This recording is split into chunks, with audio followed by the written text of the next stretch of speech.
تقریر اردو عالمی امن کا قیام انصاف کے قیام کے بغیر ممکن نہیں۔ مکرم مروان سرور گل صاحب، صدر اور مشنری انچارج جماعت احمدیہ ارجنتا۔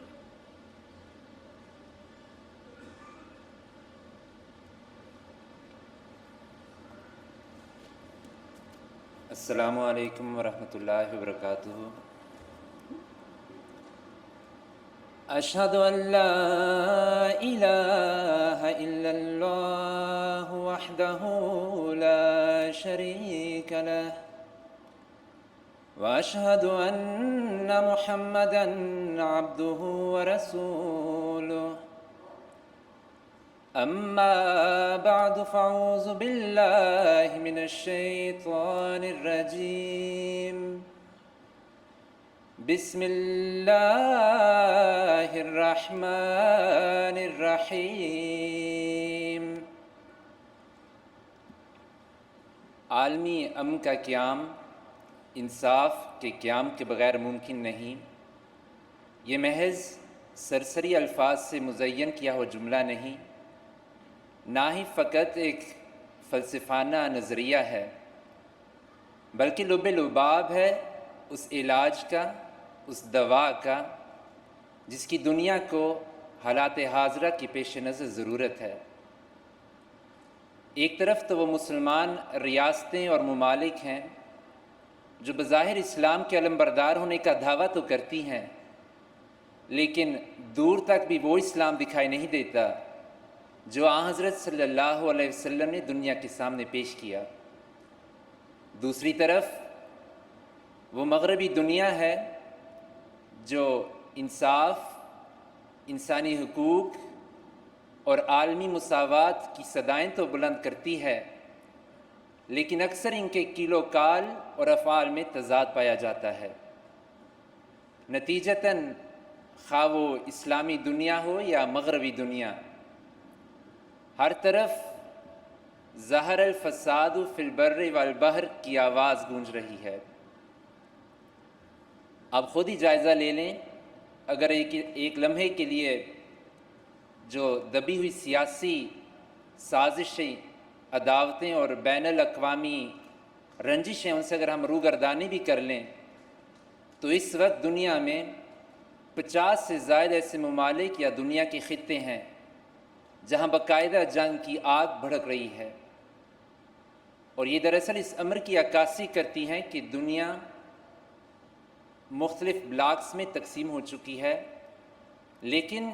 ان جنگوں کا مجموعی نتیجہ ہے کہ عالمی امن پر تیسری جنگ عظیم کے ہولناک اور سیاہ بادلوں نے سایہ ڈال دیا ہوا ہے۔ اب اس فکر کن صورتحال کے روبرو لازماً یہ سوال اٹھتا ہے اور ذہنوں میں اٹھنا چاہیے کہ اقوام متحدہ یونائٹڈ نیشنز کی موجودگی میں، جس کا بنیادی نصب العین عالمی امن کا قیام تھا، یہ کیسے ممکن ہے کہ انسانیت ایک بار پھر عالمی تباہی کے گڑھے پر آ پہنچی ہے۔ مزید اس کے تسلسل میں یہ سوال بھی حل کرنا رہ جاتا ہے کہ اگر یونائٹڈ نیشنز جیسی طاقتور، وسیع اور عالمی سطح پر منظم تنظیم اگر یہ بھی عالمی امن کو قائم نہیں کر سکتی، تو آیا عالمی امن ممکن بھی ہے یا محض ایک اعتقادی خیال ہے؟ اور اگر ممکن ہے تو پھر کون ہے جو اس کی ضمانت پیش کر سکتا ہے؟ جب ہم ان سوالات کے جواب تلاش کریں تو ضروری ہے کہ ماضی کی تاریخ پر بھی ایک نظر رکھی جائے۔ لہٰذا ہم دیکھیں گے کہ عالمی امن کی ایک ابتدائی تحریک پہلی جنگ عظیم کے بعد 1918 میں قائم کی گئی، جس کے رد عمل میں پھر 1920 میں ایک بین الاقوامی تنظیم لیگ آف نیشنز کا وجود عمل میں آیا، لیکن اس تنظیم میں کچھ ایسے نقائص تھے اور بالخصوص عدم مساوات کے باعث یہ اپنے مقصد کو پورا نہ کر سکی، اور 20 سال کا عرصہ بھی نہ گزرا تھا کہ یورپ سے ہی اثر نو دوسری جنگ عظیم کی آگ شعلہ زن ہوئی۔ پھر 1945 میں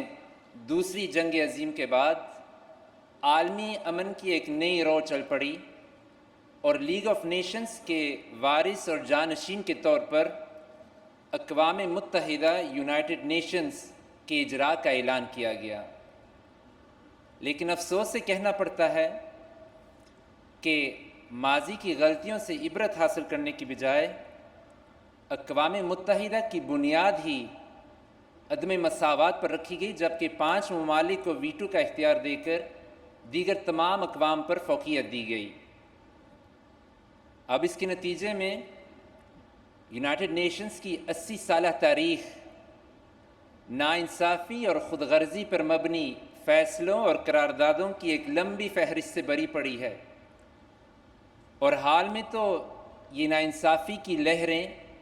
اس قدر زور سے موزن ہیں کہ خود مغرب سے ہی اس کے خلاف برملا طور پر آوازیں بلند ہو رہی ہیں، بلکہ اس کے خلاف یا اس کے مد مقابل نئی تنظیموں کی تجاویز پیش ہو رہی ہیں۔ اس میں کوئی شک نہیں کہ گزشتہ 1 صدی سے دنیا دار اس جد و جہد میں لگے ہوئے ہیں۔ اس میں کوئی شک نہیں کہ عالمی امن کی خاطر مختلف نظامتوں اور تنظیموں کا اجرا کیا گیا، اور اس میں بھی کوئی شک نہیں کہ بے شمار انسان کے بنائے ہوئے قوانین اور لائحہ عمل بھی نافذ کیے گئے، اور اس میں بھی کوئی شک نہیں کہ مختلف اقوام کے مابین امن کے معاہدات کروائے گئے، اور ہاں اس میں بھی کوئی شک نہیں کہ ان تمام تر انسانی کوششوں کے باوجود دنیا دار عالمی امن کو قائم نہ کر سکے۔ سامعین، حق تو یہ ہے کہ اگر کوئی شربت ہے جس کے پینے سے عالمی امن نصیب ہو سکتا ہے تو وہ ایک ہی آب حیات ہے۔ حق تو یہ ہے کہ ان اندھیری راتوں میں اگر امید کی کوئی کرن ہے تو وہ ایک ہی ذات سے منسلک ہے، جو کہ خدا تعالیٰ کا وجود ہے، جو ہر قسم کے ظاہری و باطنی امن و سلامتی کا منبع اور سرچشمہ ہے۔ اور یہ ایک ایسا معرفت کا نقطہ ہے کہ حضرت مسلم موعود رضی اللہ عنہ نے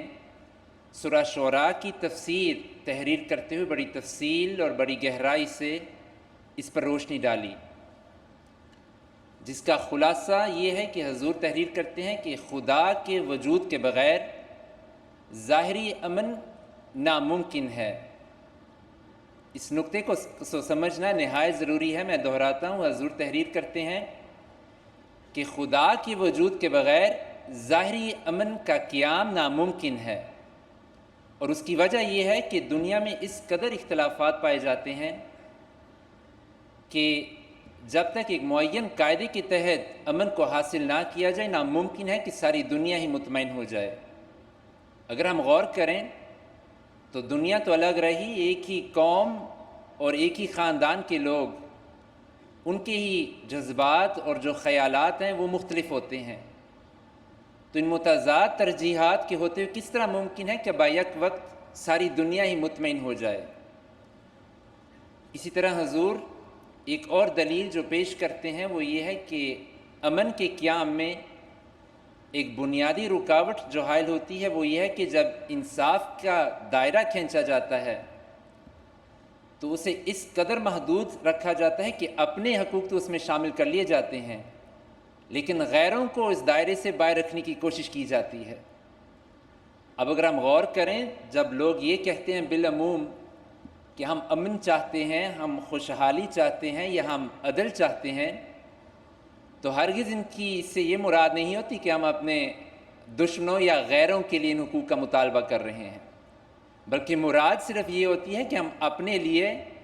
اپنی قوم کے لیے یا اپنے ہم خیالوں کے لیے ان حقوق کا مطالبہ کر رہے ہیں۔ بلکہ اکثر کی تو یہ حالت ہے کہ اگر اپنے حقوق کی خاطر دوسروں کے حقوق کو ملیا میٹ بھی کرنا پڑے تو اسے بھی جائز سمجھتے ہیں۔ اور اس سارے مضمون کا جو نچوڑ اور جو مرکزی نقطہ ہے حضرت مسلم موعود رضی اللہ عنہ اسے یوں پیش کرتے ہیں کہ جو جنگیں اور فسادات ہیں وہ دراصل شرک کی مخفی در مخفی شاخیں ہیں، کیونکہ اسلامی تعلیمات کے روح سے شرک صرف ایک خدا کی بجائے 2 یا 3 خداؤں کی عبادت کا نام نہیں، بلکہ جھوٹ، تکبر، خود غرضی اور اپنے حقوق کو دوسروں کے حقوق پر ترجیح دینا، یہ سب باتیں شرک میں شامل ہیں۔ اسی طرح حضور یہ استدلال بھی کرتے ہیں کہ توحید کامل کے بغیر عالمی مواخات اور عالمی مساوات قائم ہو ہی نہیں سکتی، کیونکہ یہ خالق کی حقیقی معرفت ہی ہے جو پھر ہمیں اس کی مخلوق سے ہمدردی، اس کی مخلوق سے محبت اور اس کی مخلوق سے عدل کی طرف لے جاتی ہے۔ اور یہ ایک ایسا سبق ہے کہ حضرت صلی اللہ علیہ وسلم نے خدا تعالیٰ سے خبر پا کر اس کا اعلان 1400 سال قبل ہی کر دیا، اور دنیا کے سامنے علی الاعلان یہ دعوت نامہ پیش کیا کہ واللہ یدعو الی دار السلام۔ سورہ یونس آیت 26 کے الفاظ میں دنیا کو یہ دعوت دی کہ اے لوگو، تم تاریکی میں تھے اور اس تلاش میں تھے کہ اپنے خالق کی رضا یعنی امن قیام کو کس طرح پورا کر سکتے ہو، لہٰذا جواباً اللہ تعالیٰ نے تمہارے لیے اسلام کی صورت میں وہ امن و سلامتی کا گھر تعمیر کر دیا ہے تاکہ تم خود بھی امن میں آ جاؤ اور پھر دوسروں کے لیے بھی امن و سلامتی کا مجسمہ بن جاؤ۔ پھر اسلام کو یہ امتیاز بھی حاصل ہے کہ جس بالا ہستی کا اس نے دنیا کے سامنے تعارف کروایا، اس کے اسماء حسنہ میں سے ایک بنیادی صفت السلام پیش کی، لیکن ساتھ ہی یہ وضاحت کر دی کہ خدا کی امن و سلامتی کی صفت کسی خاص قوم سے مشروط نہیں، بلکہ قرآن کریم کے آغاز میں ہی الحمدللہ رب العالمین کے الفاظ میں یہ وضاحت کر دی کہ خدا کی ربوبیت اور امن و سلامتی کا فیض سب رنگ و نسل کے افراد پر محیط ہے۔ اور اسی آیت کریمہ سے حضرت مسیح موعود علیہ السلام نے اسلام کی صداقت یوں بھی پیش کی کہ آپ نے استنباط فرمایا کہ اکثر دنیا میں فتنہ و فساد تب جنم لیتے ہیں جب خدا تعالیٰ کی فیوز کو کسی خاص قوم یا خاص مذہب تک محدود قرار دیے جائیں۔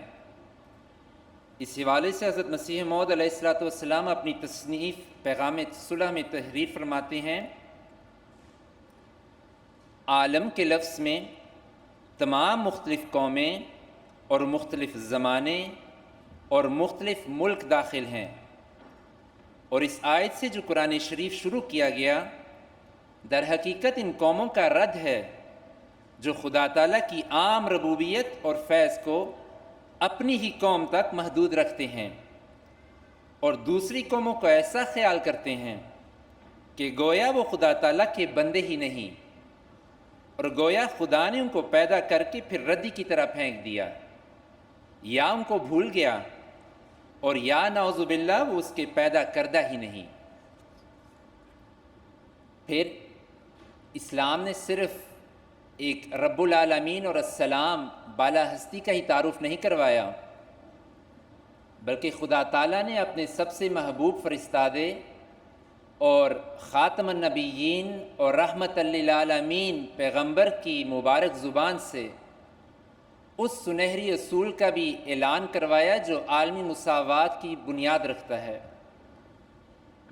حضرت صلی اللہ علیہ وسلم نے حجۃ الوداع کے تاریخی خطبے کے موقع پر فرمایا کہ یہ غور سے سن لو، کسی عربی کو کسی اجمی پر کوئی فضیلت نہیں، اور نہ ہی کسی اجمی کو کسی عربی پر کوئی فوقیت ہے، اور نہ ہی کسی کالے کو کسی گورے پر، اور نہ ہی کسی گورے کو کسی کالے پر کوئی فوقیت ہے۔ آپ صلی اللہ علیہ وسلم نے ان مختصر اور جامع الفاظ میں ہمیں یہ سبق سکھلا دیا کہ ہاں، قومیتیں اور نسلی پس منظر جہاں ہماری شناخت کا تو ذریعہ ہیں، لیکن وہ ہرگز ہمیں کسی قسم کی فوقیت اور برتری کا مستحق نہیں بناتی، بلکہ ہر انسان کو بلا امتیاز اور بلا تعصب یکساں حقوق ملنے چاہیے۔ سامعین، اب اگر ایک السلام اور رب العالمین خدا پر ایمان قائم ہو بھی جائے اور یہ اخلاقی قبلہ بھی درست ہو جائے کہ ہم بحیثیت انسان سب برابر ہیں، تو اگلے مرحلے میں اب یہ سوال باقی رہ جاتا ہے کہ اس اعتقاد کو عالمی امن کی خاطر عملی جامہ اور عملی لباس کس طرح پہنایا جا سکتا ہے؟ اور اس کا جواب حضرت خلیفۃ المسیح الخامس سید اللہ تعالیٰ بن نصر العزیز نے اپنی معرکۃ الآراء تصنیف عالمی بحران اور امن کی راہ میں، جو آپ کی مختلف خطابات کا مجموعہ ہے، اس میں بڑی تفصیل سے پیش کیا، جس کا خلاصہ یہ ہے کہ اسلامی تعلیمات کے روح سے امن اور عدل دراصل لازم ملزوم ہیں، یا یوں بھی کہہ سکتے ہیں کہ عدل امن کا ارہاس اور پیش خیمہ ہے۔ اور جہاں تک عدل کے معیار کا سوال ہے تو اس کا جواب اللہ تعالیٰ نے سورہ نساء آیت 136 میں یوں بیان کیا کہ اے وہ لوگوں جو ایمان لائے ہو، تم انصاف پر قائم ہوتے ہوئے اللہ کی خاطر گواہ بن جاؤ، خواہ تمہیں اپنے خلاف یا اپنے والدین کے خلاف یا اپنے عزیز ترین رشتہ داروں کے خلاف ہی گواہی دینی پڑے۔ اب اس آیت میں ہمیں وہ عملی جواب بھی مل گیا کہ حقیقی امن تب ہی قائم ہو سکتا ہے جب ذاتی، خاندانی، نسلی یا قومی ترجیحات سے بالا ہو کر عدل کو قائم کیا جائے۔ اور اسلام کو تو یہ امتیاز حاصل ہے کہ اس نے دنیا کو امن و سلامتی کا گہوارہ بنانے کی خاطر دشمنوں کے بھی حقوق قائم کیے ہیں، اور تقویٰ کے لوازمات میں یہ پہلو شامل کر دیا کہ دشمنوں سے عدل و انصاف سے پیش آیا جاوے، جیسا فرمایا وَلَا يَجْرِمَنَّكُمْ شَنَآنُ قَوْمٍ عَلَىٰ أَلَّا تَعْدِلُوا اعْدِلُوا هُوَ أَقْرَبُ لِلتَّقْوَىٰ۔ اور جہاں تک جنگی حالات کا تعلق ہے تو اس میں بھی اسلام نے ہر قسم کی افراط و تفریط سے بالا ہو کر اعتدال کی راہ اختیار کی ہے، اور سورہ بقرہ میں ہمیں یہ تعلیم دی کہ جب تمہیں اپنی جانوں کا خطرہ ہو تو ضرور اس صورتحال میں لڑو، لیکن ساتھ ہی یہ شرط باندھ دی، جیسا فرمایا وَقَاتِلُوا فِي سَبِيلِ اللَّهِ الَّذِينَ يُقَاتِلُونَكُمْ، اور ساتھ یہ اہم شرط باندھ دی وَلَا تَعْتَدُوا إِنَّ اللَّهَ لَا يُحِبُّ الْمُعْتَدِينَ، کہ ہاں جنگی اور دفاعی حالات میں بھی تمہارے لیے یہ ہرگز جائز نہیں کہ تم دشمن سے ظلم و تعدی سے پیش آؤ۔ اب اس آیت کریمہ میں ہمیں یہ جواب بھی مل جاتا ہے کہ ذاتی مفادات یا دوسروں کے مال پر قبضہ کرنے کی حرص سے یا دوسروں کے اپنے زیر نگی بنانے کی خاطر جو جنگ کے بہانے تراشے جاتے ہیں، یہ سب باتیں ظلم و تعدی میں شامل ہیں۔ اسی طرح ہم اس امن و سلامتی کے پیکر یعنی حضرت صلی اللہ علیہ وسلم کی فعلی شہادت میں دیکھتے ہیں کہ جب بھی آپ کسی جنگ سے قبل اپنے لشکر کو تیار کرواتے تو صحابہ کی توجہ اس طرف بھی مبذول کرواتے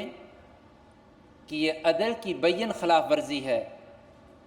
کہ جنگ میں دشمن قوم کی عورتوں، ان کے بچوں، ان کے بے ضرر یا ان کے معصوم لوگوں یا ان کے مذہبی رہنماؤں پر حملہ کیا جائے۔ اور یقیناً مکمل شرح صدر سے ہم کہہ سکتے ہیں کہ یہ آپ صلی اللہ علیہ وسلم کی اسوہ حسنہ اور تربیت کا ہی اثر تھا کہ آپ کے صحابہ نے غزوہ احد جیسے نازک، خطرناک اور دشوار موقع میں بھی ان اسلامی قدروں کو اپنے ہاتھ سے نہ جانے دیا۔ اس حوالے سے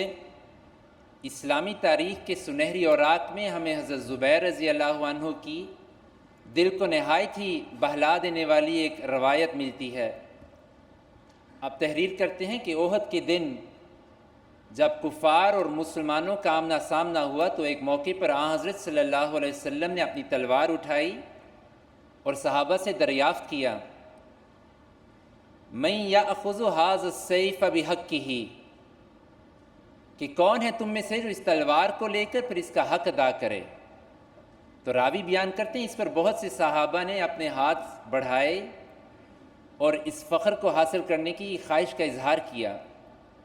بلکہ راوی بیان کرتے ہیں کہ میرا تو خیال تھا کہ میں اس اعزاز کا سب سے زیادہ حقدار ہوں، لیکن میری توقعات کے برخلاف آپ صلی اللہ علیہ وسلم نے اپنی تلوار ابو دجانہ انصاری کو عنایت فرمائی۔ تو اس پر میرے دل میں یہ تجسس پیدا ہوا کہ میں دیکھوں آپ اس تلوار سے کیا کرتے ہیں۔ چنانچہ میں نے دیکھا کہ ابو دجانہ اس تلوار کو لے کر کفار کے لشکر میں گھس گئے اور جہاں جاتے گویا موت بکھیرتے جاتے، اور اس دن کوئی کافر بھی آپ کے سامنے نہ آیا جو پھر بچ گیا ہو، یہاں تک کہ کفار کے لشکر کے کنار ایک کنار سے دوسرے کنار تک ان کے لشکروں کو کاٹتے ہوئے پہنچ گئے، اور اس جگہ جہاں کفار کی عورتیں تھیں وہاں پہنچے، جہاں بالخصوص ابو سفیان کی زوجہ ہند مسلمانوں کے خلاف جوش دلا رہی تھی۔ تو راوی بیان کرتے ہیں کہ پہلے میں نے دیکھا کہ ابو دجانہ نے اپنی تلوار اٹھائی، لیکن کچھ عرصے بعد ہی وہ تلوار نیچے کر کے پھر وہاں سے ہٹ کر آ گئے۔ تو اس پر جب میں نے سارا ماجرا ان کے سامنے پیش کیا اور جنگ کے بعد ان سے استفسار کیا، تو ابو دجانہ نے یہ نہایت ہی ایمان افروز جواب دیا کہ میری ضمیر نے برداشت نہ کیا کہ وہ تلوار جو حضرت صلی اللہ علیہ وسلم کی طرف منسوب ہوتی ہو اور آپ کی عنایت شدہ ہے، اس سے کسی عورت کو قتل کیا جائے۔ سامعین، اب آپ خود ہی موازنہ کر لیں اور فیصلہ کر لیں، کہاں ہماری 21ویں صدی اور نام نہاد ترقی اور مہذب یافتہ دنیا، جہاں دن دہاڑے بچوں عورتوں کا قتل عام کیا جاتا ہے اور پھر سیلف ڈیفینس یعنی دفاع کو اخلاقی ڈھال یا ہیلہ بنا کر پیش کیا جاتا ہے، اور اس کے برعکس کہاں وہ 7ویں صدی اور عرب کے صحراؤں میں بسنے والے وہ صحابہ اور آسمانوں کو چھونے والے ان کی اعلیٰ قدریں اور اعلیٰ اخلاقیات۔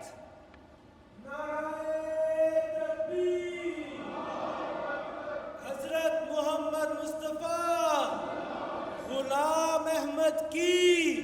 اسلام احمدیت، نعرہ تکبیر۔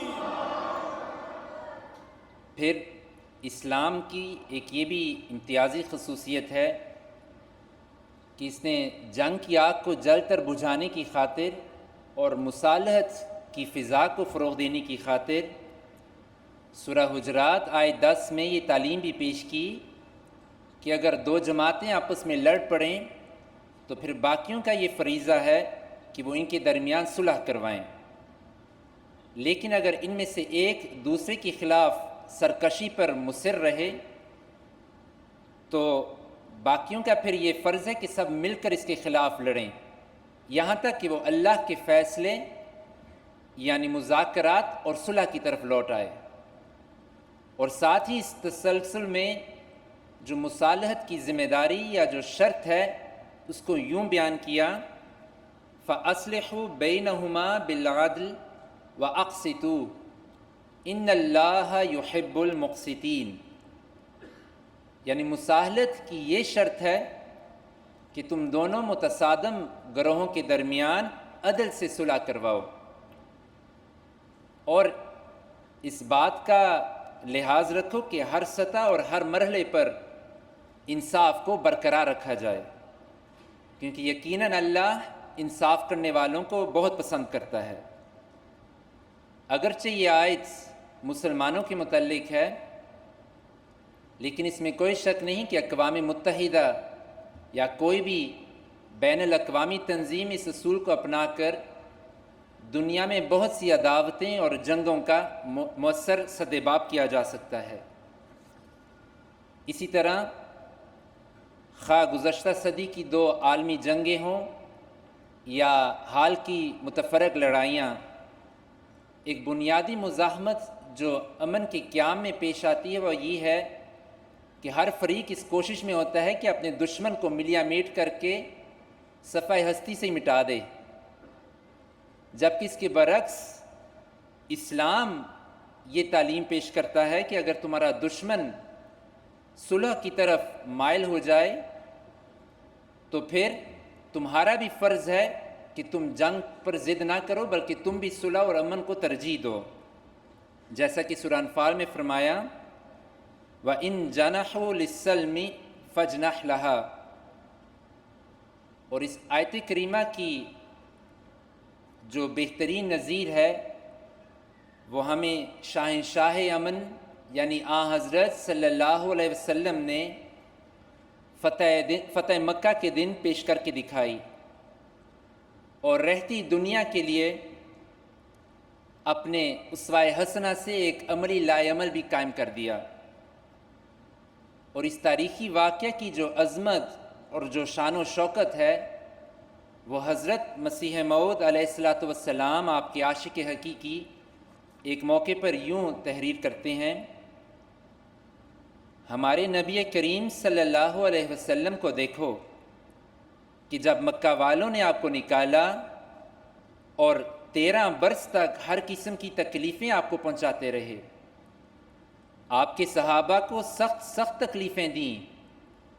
جن کے تصور سے بھی دل کانپ جاتا ہے، اس وقت جیسے صبر اور برداشت سے آپ نے کام لیا وہ ظاہر بات ہے، لیکن جب خدا تعالیٰ کے حکم سے آپ نے ہجرت کی اور پھر فتح مکہ کا موقع ملا تو اس وقت ان تکالیف اور مصائب اور سختیوں کا خیال کر کے جو مکہ والوں نے 13 سال تک آپ پر اور آپ کی جماعت پر کی تھیں، آپ کو حق پہنچتا تھا کہ قتل عام کر کے مکہ والوں کو تباہ کر دیتے، اور اس قتل میں کوئی مخالف بھی آپ پر اعتراض نہیں کر سکتا تھا، کیونکہ ان تکالیف کے لیے وہ واجب القتل ہو چکے تھے۔ اس لیے اگر آپ میں قوت غضبی ہوتی تو وہ بڑا عجیب موقع انتقام کا تھا کہ وہ سب گرفتار ہو چکے تھے، مگر آپ نے کیا کیا؟ آپ نے ان سب کو چھوڑ دیا اور کہا لا تثریب علیکم اليوم، یہ چھوٹی سی بات نہیں ہے، مکہ کی مصائب اور تکالیف کے نظارے کو دیکھو کہ قوت و طاقت کے ہوتے ہوئے کس طرح پر اپنے جانستاں دشمنوں کو معاف کیا جاتا ہے۔ یہ ہے نمونہ آپ کے اخلاق فاضلہ کا جس کی نظیر دنیا میں پائی نہیں جاتی۔ نعرہ تکبیر، حضرت محمد مصطفیٰ، حضرت محمد مصطفیٰ، نعرہ تکبیر۔ آخر پر خاکسار اپنی گزارشات کو حضرت خلیفۃ المسیح الخامس اید اللہ تعالیٰ بنصر العزیز کے 2 اقتباس سے ختم کرتا ہے۔ پیارے آقا غیروں سے مخاطب ہو کر فرماتے ہیں، بس میں دنیا والوں کو کہتا ہوں کہ اے دنیا والو جو سلامتی اور امن کی تلاش میں ہو، اسلام کی تعلیم پر اعتراض کرنے کی بجائے آؤ اور حضرت محمد صلی اللہ علیہ وسلم کے عاشق صادق کی آواز کو سنو، جس زمانے میں اللہ تعالیٰ نے انسانیت کو تباہی سے بچانے اور اپنی ناراضگی سے بچانے کے لیے بھیجا ہے، جو کہتا ہے اے یورپ تو بھی امن میں نہیں، اور اے ایشیا تو بھی محفوظ نہیں، اور اے جزائر کے رہنے والو کوئی مصنوعی خدا تمہاری مدد نہیں کرے گا، میں شہروں کو گرتے دیکھتا ہوں اور آبادیوں کو ویران پاتا ہوں۔ اور آخر پر حضور آپ سے اور مجھ سے اپنی جماعت سے مخاطب ہو کر فرماتے ہیں، نہ مسلمانوں میں انصاف رہا ہے، نہ غیر مسلموں میں انصاف رہا ہے، اور نہ انصاف نہیں رہا بلکہ ظلموں کی انتہاؤں کو چھو رہے ہیں۔ پس ایسے وقت میں دنیا کی آنکھیں کھولنے اور ظلموں سے باز رہنے کی توجہ دلا کر تباہی کے گڑھے میں گرنے سے بچانے کا کردار صرف جماعت احمدیہ ہی ادا کر سکتی ہے۔ اس کے لیے جہاں ہم میں سے ہر ایک کو اپنے اپنے دائرے میں عملی کوشش کرنی چاہیے، وہاں عملی کوشش کے ساتھ ہمیں دعاؤں کی طرف بھی بہت توجہ دینے کی ضرورت ہے۔ بس ایسے میں غلامان مسیح محمدی کو اپنا کردار ادا کرتے ہوئے دنیا کو تباہی سے بچانے کے لیے دعاؤں کا حق ادا کرنے کی بہت زیادہ ضرورت ہے۔ اللہ تعالیٰ خاکسار کو بھی اور آپ کو بھی پیارے آقا کی ان توقعات پر پورا اترنے کی توفیق عطا فرمائے۔ وآخر دعوانا ان الحمد للہ رب العالمین۔